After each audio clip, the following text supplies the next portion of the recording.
अस्सलाम वालेकुम dear students, औज़ुबिल्लाहि मिनश्शैतानिर्रजीम, बिस्मिल्लाहिर्रहमानिर्रहीम। तो बेटा, as we know that we are discussing about prokaryotic cell. तो अभी तक जो भी चीज़ें हमने इस प्रोकैरियोटिक सेल के बारे में पढ़ी है, हमने देखा कि ये जो प्रोकैरियोटिक सेल है इसके 3 एन्वेलप्स होते हैं, जो मैंने आपको पिछले टॉपिक्स में पढ़ाया, जिनकी जिक्र मैंने आज यहाँ पे नहीं की है। उसके बाद हमने देखा था कि ये जो प्रोकैरियोटिक सेल होती है इसका जो साइटोप्लाज्म है, साइटोप्लाज्म के बारे में मैंने आपको कहा था कि ये जो इसके अंदर जो ये जेली लाइक मटेरियल होता है, ये फ्लूइड होता है जिसको हम साइटोप्लाज्म कहते हैं। इस साइटोप्लाज्म के अंदर कौन सी चीजें होती है? ये साइटोप्लाज्म जो है ये क्रिस्टलोकोलाइडल सॉल्यूशन होता है, वो भी मैंने आपको बताया। प्रोटोप्लाज्म क्या होता है वो भी मैंने आपको पिछले टॉपिक में बताया।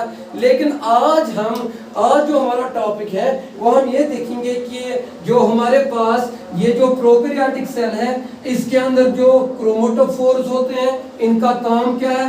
दूसरा आज हमारा फोकस होगा न्यूक्लियाइड पे, न्यूक्लियाइड जो कि इसका जेनेटिक मटेरियल होता है। उसके बाद हम देखेंगे प्लाज्मिड का काम इस प्रोकैरियोटिक सेल में क्या होता है।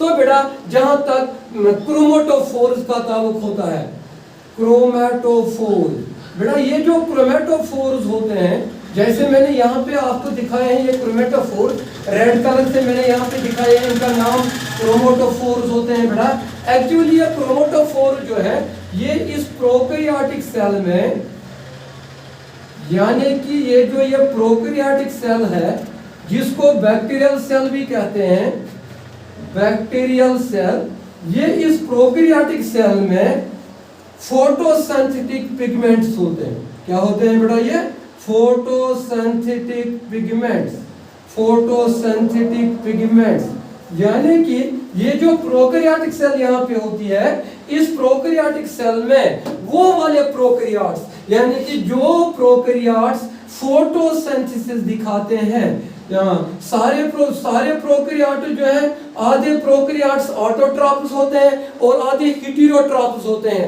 आधे अपना गुज़ा खुद बनाते हैं, लेकिन आधे ऐसे भी होते हैं जो अपना गुज़ा खुद नहीं बना सकते हैं। लेकिन जो प्रोकैरियोटिक सेल्स, यानी कि जो प्रोकैरियोट्स ऑटोट्रॉप्स होते हैं, उनकी बॉडी में क्या पाए जाते हैं बेटा? क्रोमैटोफोर्स। और ये क्रोमैटोफोर जो बेटा है ये कहां से निकलते हैं बेटा? ये प्लाज्मा मेम्ब्रेन से निकलते हैं। और ये प्लाज्मा मेम्ब्रेन से ये क्रोमैटोफोर जो निकलते हैं, ये निकलते हैं in the form of thylakoids, in the form of thylakoids. और इन थाइलाकॉइड्स में ये जो क्रोमैटोफोर है ये किसका काम करते हैं? फोटोसिंथेटिक पिगमेंट्स का। जैसे मैं यहाँ पे नाम दूंगा आपको, कौन कौन सा क्रोमैटोफोर, कौन कौन सा फोटोसिंथेटिक पिगमेंट इस प्रोकैरियोटिक सेल में होता है। जैसे हमारे पास है बेटा बीटा कैरोटीन, बीटा कैरोटीन। इसी तरह हमारे पास होते हैं ज़ैंथोफिल, ज़ैंथोफिल। बेटा ये वो दो टाइप के फोटोसिंथेटिक पिगमेंट्स होते हैं, बी कैरोटीन और ज़ैंथोफिल, जिनको हम क्रोमैटोफोर्स कहते हैं। और ये इस प्रोकैरियोटिक सेल में होते हैं, उन वाले बैक्टीरियल सेल्स में, उन वाले प्रोकैरियोटिक सेल्स में जो फोटोसिंथेसिस दिखाते हैं। तो अब इनका काम यहाँ पे है, ये फोटोसिंथेसिस में मदद करते हैं। उसके बाद इस प्रोकैरियोटिक सेल में जो हम देखेंगे बेटा, दूसरा जो that is nuclide, that is nuclide. ये बेटा न्यूक्लियाइड क्या होता है? जैसे कि मैंने आपको पहले ही कहा कि जो प्रोकैरियोटिक सेल होती है, इस प्रोकैरियोटिक सेल के पास एक डेफिनेट न्यूक्लियस नहीं होता है। इसके पास जो ये न्यूक्लियस होता है बेटा, ये वेल ऑर्गेनाइज्ड नहीं होता है। इसके पास न्यूक्लियर एनवेलप एब्सेंट होता है, दैट इज व्हाई इसको न्यूक्लियाइड कहते हैं। अब इसके पास जो ये न्यूक्लियाइड होता है बेटा, ये इस प्रोकैरियोटिक सेल का डीएनए होता है, यानी कि ये इसका जेनेटिक मटेरियल होता है, genetic material of prokaryotic cell. और ये genetic material of prokaryotic cell जो न्यूक्लियाइड है, इसके अंदर लेस जेनेटिक इंफॉर्मेशन होती है, लेस जेनेटिक इंफॉर्मेशन। और कहा जाता है इस न्यूक्लियाइड के अंदर, जो प्रोकैरियोटिक सेल का ये न्यूक्लियाइड डीएनए होता है, इसके अंदर इतनी जेनेटिक इंफॉर्मेशन होती है, इतनी लेस जेनेटिक इंफॉर्मेशन होती है, we can say that it is equal to the one chromosome of eukaryotic cell, one chromosome of eukaryotic cell. अगर हम यूकैरियोटिक सेल की बात करेंगे, चलो मैंने यूकैरियोटिक सेल बोली, हमारी सेल जो है ह्यूमन सेल, वो ह्यूमन सेल भी बेटा एक यूकैरियोटिक सेल होती है। और हमारे ह्यूमन सेल्स के अंदर कितने क्रोमोसोम्स होते हैं? 46 क्रोमोसोम्स होते हैं। कितने बेटा? 46। लेकिन हमारे एक क्रोमोसोम के अंदर, हमारे 46 में से हमारे एक क्रोमोसोम के अंदर जितनी जेनेटिक इंफॉर्मेशन होती है उतनी ही जेनेटिक इंफॉर्मेशन इस न्यूक्लियोइड के अंदर होता है। इसलिए हम कहते हैं कि ये न्यूक्लियोइड जो प्रोकैरियोटिक सेल का है, इसके अंदर लेस जेनेटिक इंफॉर्मेशन होती है, इतनी जेनेटिक इंफॉर्मेशन जो एक क्रोमोसोम ऑफ यूकैरियोटिक सेल में होता है। तो इसके बाद हम देखते हैं बेटा, इसलिए ये न्यूक्लियोइड जो बेटा है, इसको कुछ और अल्टर नेम से पुकारा जाता है। It is also called as prochromosome, it is also called as genophore, it is also called as incipient nucleus, it is also called as incipient nucleus। यानी कि जो ये जेनेटिक मटेरियल होता है, डीएनए होता है इस बैक्टीरियल सेल का, जिसको न्यूक्लियोइड कहते हैं, इसको इसलिए प्रोक्रोमोसोम कहते हैं, जीनोफोर कहते हैं या इंसिपिएंट न्यूक्लियस कहते हैं, बिकॉज इसके अंदर लेस जेनेटिक इंफॉर्मेशन होती है। तो बेटा this is the nucleoid which is present in the prokaryotic cell. उसके बाद इस प्रोकैरियोटिक सेल के अंदर एक्स्ट्रा डीएनए होता है बेटा, उस एक्स्ट्रा डीएनए को हम प्लाज्मिड कहते हैं। यानी कि जो यहाँ पे थर्ड कंपोनेंट हमें पढ़ना है, that is called as plasmid, उसको प्लाज्मिड कहते हैं। अगर आप देखोगे बेटा, ये मैंने यहाँ पे प्लाज्मिड बनाया है। अगर हम इस प्लाज्मिड को देखेंगे बेटा, ये जो प्लाज्मिड होता है, ये इस प्रोकैरियोटिक सेल के अंदर एक्स्ट्रा डीएनए मॉलिक्यूल होता है। यानी कि न्यूक्लियोइड के बगैर इस प्रोकैरियोटिक सेल के अंदर और एक डीएनए मॉलिक्यूल होता है, एक्स्ट्रा डीएनए मॉलिक्यूल होता है, एक्स्ट्रा क्रोमोसोमल डीएनए होता है। दैट एक्स्ट्रा क्रोमोसोमल डीएनए को हम क्या कहते हैं बेटा? प्लाज्मिड कहते हैं। अब ये जो एक्स्ट्रा क्रोमोसोमल डीएनए प्लाज्मिड होता है इस प्रोकैरियोटिक सेल में, इसका काम यहाँ पे क्या है? जैसे पहले ही मैंने यहाँ पे कहा है बेटा कि ये जो प्लाज्मिड है इस प्रोकैरियोटिक सेल में, ये इस प्रोकैरियोटिक सेल को फेनोटाइपिक कैरेक्टर्स देते हैं। फेनोटाइपिक कैरेक्टर्स कौन से कैरेक्टर्स देता है बेटा? Phenotypic characters. फेनोटाइपिक कैरेक्टर्स का मतलब क्या होता है बेटा? फेनोटाइपिक कैरेक्टर का मतलब ये होता है कि ये जो प्लाज्मिड होता है, phenotypic means which are visible, which are यानी कि एक इंडिविजुअल के अंदर फेनोटाइपिक फिजिकल अपीयरेंस। तो इस फिजिकल अपीयरेंस में हम देखते हैं बेटा साइज, फिजिकल अपीयरेंस में देखते हैं हम शेप, फिजिकल अपीयरेंस में हम देखते हैं कलर। यानी कि जो ये प्रोकैरियोटिक सेल होती है, दुनिया में जितने भी बैक्टीरियल सेल्स हैं, दुनिया में जितने भी प्रोकैरियोटिक सेल्स हैं, उनकी शेप कैसी होगी, इनका साइज कितना होगा और इनका कलर कैसा होगा, वो डिनोट करता है प्लाज्मिड। जो इनके पास एक्स्ट्रा डीएनए मॉलिक्यूल होता है, ये प्लाज्मिड, यही डिनोट करता है size, shape and colour of the prokaryotic cell. और उन्हीं को कहते हैं कि it provides phenotypic character to the prokaryotic cell. Clear? उसके बाद हम दूसरी चीज यहाँ पे देखते हैं, रेजिस्टेंट फैक्टर। ये जो प्लाज्मिड होता है बेटा, ये प्रोकैरियोटिक सेल को रेजिस्टेंस फैक्टर प्रोवाइड करता है। रेजिस्टेंस फैक्टर, ये रेजिस्टेंस फैक्टर क्या होता है बेटा?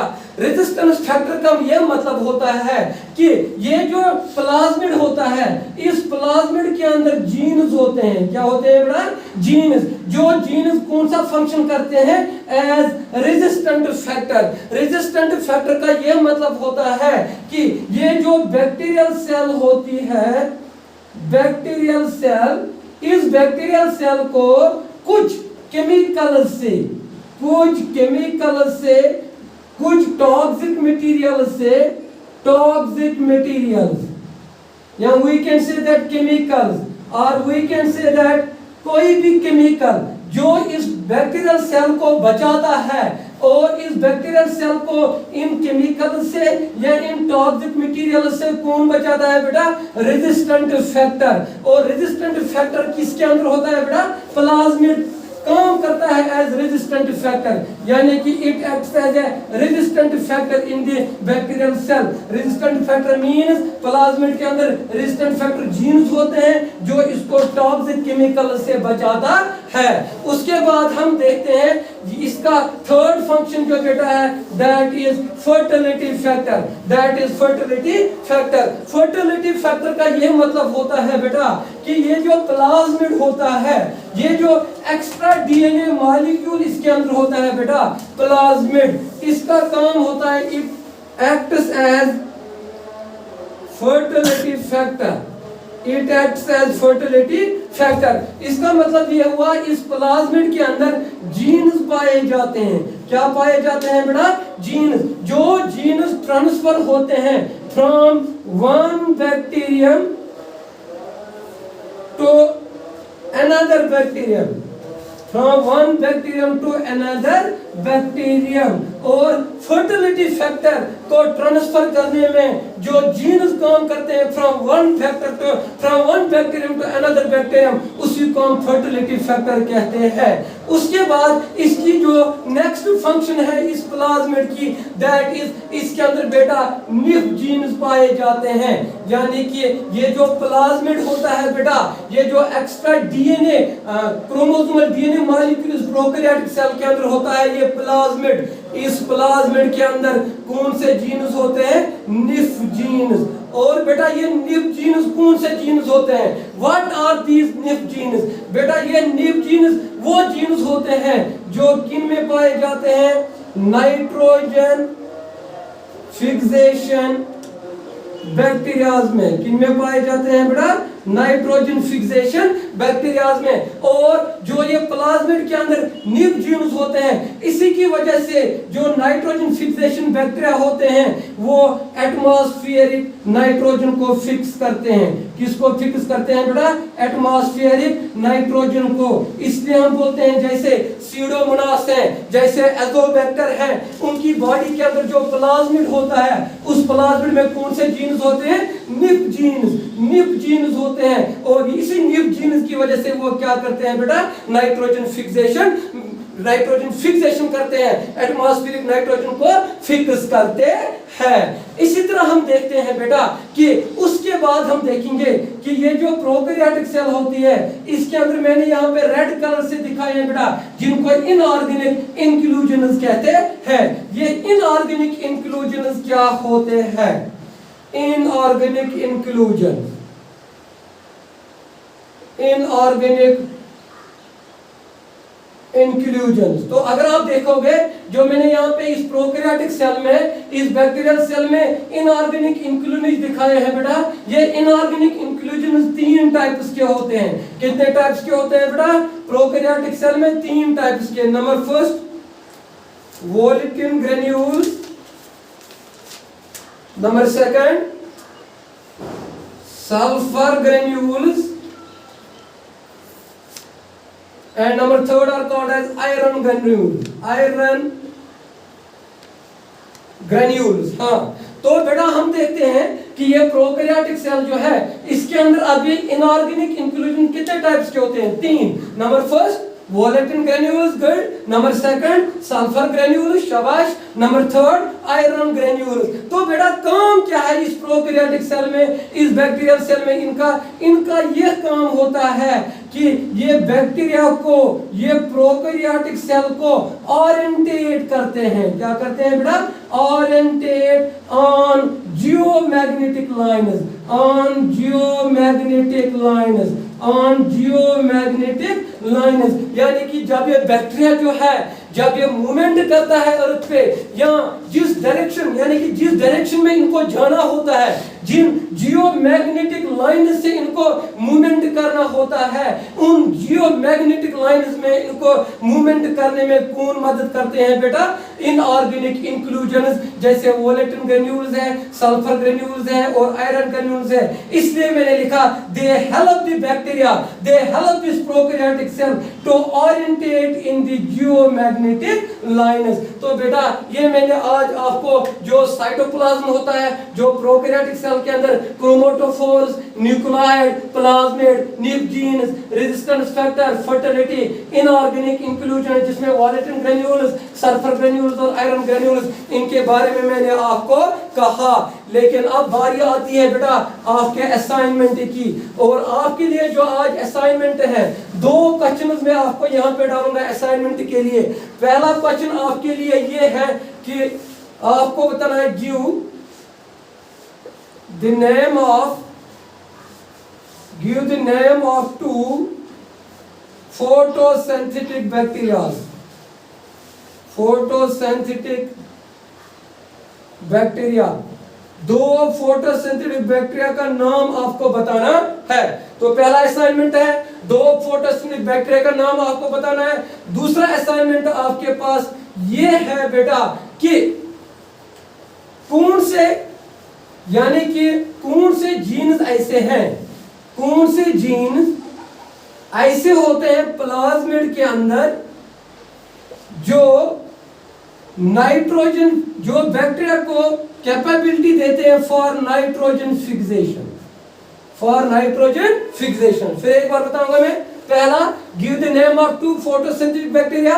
नंबर 2, जो ये प्लाज्मिड है, एक्स्ट्रा क्रोमोसोमल मटेरियल डीएनए इस प्रोकैरियोटिक सेल के अंदर, इसके अंदर कौन से जीन्स वो हैं जिन जीन्स की वजह से स्यूडोमोनास, एजोबैक्टर यानी कि nitrogen fixation bacteria atmospheric nitrogen fix करते हैं। होप आपको आज का टॉपिक समझ आया होगा। अगले टॉपिक में मिलते हैं, तब तक फी अमानिल्लाह।